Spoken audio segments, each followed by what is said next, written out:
ఒకటి. ప్రస్తుతానికి 2025లో ఏ కొత్త దేశం యూరోపియన్ యూనియన్లో చేరలేదు. అయితే సెర్బియా మరియు మోంటెనెగ్రో ఈయూతో వారి చర్చల ప్రక్రియలలో అత్యంత అధునాతన అభ్యర్థులు మరియు 2025 మరియు 2030 మధ్య చేరవచ్చు. దేశం ఇటీవల యూరోపియన్ యూనియన్లో కొత్త సభ్యుడిగా మారింది. 2. ఆర్టెమిస్ ప్రోగ్రాం అనేది మానవులను చంద్రునిపైకి తిరిగి పంపే లక్ష్యంతో ఉన్న మిషన్ పేరు. 3. చైనా దేశం ఇటీవల టియాన్వెన్-1 పేరుతో మార్స్ మిషన్ను ప్రారంభించింది. 4. సర్ కీర్ స్టార్మర్ జూలై 5, 2024న ప్రధానమంత్రి అయ్యారు. ప్రస్తుత యునైటెడ్ కింగ్డమ్ ప్రధానమంత్రి. 5.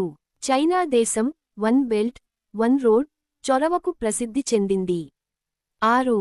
BNT162b2 అనేది కోవిడ్-19 కోసం ఫైజర్ అభివృద్ధి చేసిన వ్యాక్సిన్ పేరు.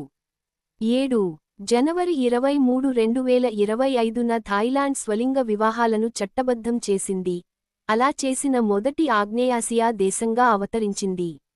ఇటీవల దేశం దేశవ్యాప్తంగా స్వలింగ వివాహాలను చట్టబద్ధం చేసింది. 8.